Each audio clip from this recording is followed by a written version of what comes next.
বাংলাদেশের ঘরোয়া ফুটবলে পরিচিত এক নাম ব্রাদার্স ইউনিয়ন। একটা সময় দেশের ফুটবলে সমীহ জাগানো পদচারণা ছিল ক্লাবটির। প্রায় ৭৬ বছর আগে প্রতিষ্ঠিত হওয়া এই ক্লাবটি থেকে উঠে এসেছেন বহু তারকা ফুটবলার। অবশ্য ব্রাদার্স ইউনিয়ন গেল কয়েক বছর জন্য টিকে থাকা লড়াই করেছে। ২০২০-২১ মৌসুমে তো বাংলাদেশ প্রিমিয়ার লিগ থেকে অবনমিত হয়ে নেমে যেতে হয়েছে। তবে ধীরে ধীরে ঘুরে দাঁড়াচ্ছে গোপীবাগের ক্লাবটি। ২০২২-২৩ মৌসুমে বিসিএল চ্যাম্পিয়ন হয়ে আবারও ফিরে বিপিএলে। অবশ্য ফিরে এসে আবারও লিগ শেষ করে সবার তলানিতে থেকে বিশেষ বিবেচনায় লিগে টিকে থাকার সুযোগ পেয়ে গত মৌসুমে বেশ চমক দেয় তারা, লিগ শেষ করে পঞ্চম স্থানে থেকে। এবার নতুন মৌসুমের জন্য ঘর গুছানো সম্পন্ন করেছে ব্রাদার্স ইউনিয়ন। দলবদলে অন্যতম আলোচিত দল ছিল তারা। বিশেষ করে বিদেশি খেলোয়াড়দের দলে ফেরানো নিয়ে বেশ চমক দিয়েছে ক্লাবটি। ৫ বিদেশি খেলোয়াড়ের সঙ্গে সাফের কোটা কাজে লাগিয়ে স্থানীয় হিসেবে দলভুক্ত করেছে নেপালের ৪ জনকে। গোলবার সামলানোর দায়িত্বে অভিজ্ঞ রাসেল মাহমুদ লিটনকে দলে নিয়েছে ব্রাদার্স ইউনিয়ন। তার সঙ্গে দলে আছেন ২ তরুণ ইসাক আকন্দ ও শান্তকুমার রায়। রক্ষণে পুরনো সেনানী বেচায় দিয়ারা এবার রয়েছেন। সেনেগালের এই ডিফেন্ডার গত লিগে খেলেছিলেন ১৫টি ম্যাচ। তার সঙ্গে যুক্ত হয়েছেন টুটুল হোসেন বাদশা। আবাহনী ছেড়ে বসুন্ধরা কিংসে গিয়ে সেভাবে খেলার সুযোগ পাননি, জায়গা হারিয়েছেন জাতীয় দলে। এবার নিজেকে ফিরে পাওয়া লড়াইয়ে ব্রাদার্সে যোগ দিয়েছেন বাদশা। তাদের সঙ্গে মোজাম্মেল নীরা, ইয়াসিন আরাফাত, সিরাজুল ইসলাম রানা, মনির আলম, সালাউদ্দিন শাহেদ, আবিদ আহমেদরা রয়েছেন দলটিতে।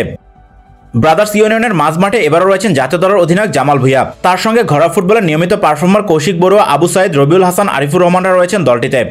নেপালের যোগেশ গুরুং ও সানি শ্রেষ্ঠ মাঝমাঠে ভারসাম্য এনেছেন। নতুন নিয়ম অনুযায়ী তারাও খেলবেন বাংলাদেশি ফুটবলার হিসেবে। বিদেশিদের মধ্যে চার্লস দিদিয়ার দলটির মাঝমাঠে নতুন সংযোজন। বাংলাদেশের ঘরোয়া ফুটবলে নিয়মিত পারফর্মার এই আইভরিয়ান। এক মৌসুম পর তিনি আবারও ফিরছেন বাংলাদেশের লিগে। এবারের মৌসুমে ব্রাদার্স ইউনিয়নের আক্রমণ ভাগ বেশ শক্তিশালী। লেফট উইংয়ে নেপালি তারকা অঞ্জন বিস্তা খেলবেন ক্লাবটিতে।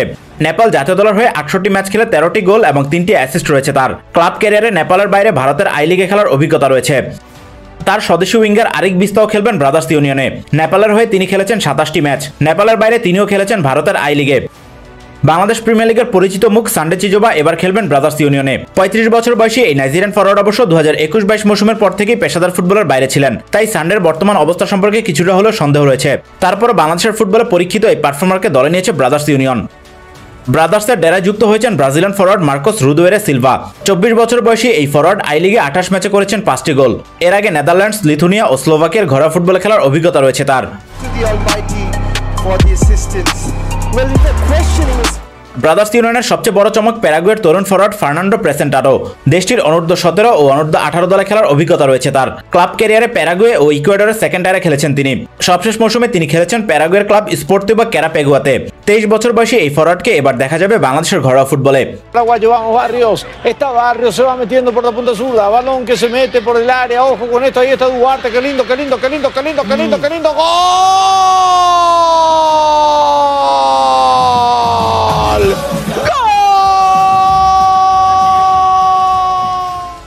এছাড়াও এলিটা কিংসলে, মান্নাফ রাব্বি, কাউসার আলী রাব্বিদের মতো পারফর্মারদের এবারও ধরে রেখেছে ব্রাদার্স ইউনিয়ন। সব মিলে নতুন মৌসুমে চ্যাম্পিয়ন ফাইটদের মতোই দল গড়েছে গোপীবাগের ক্লাবটি।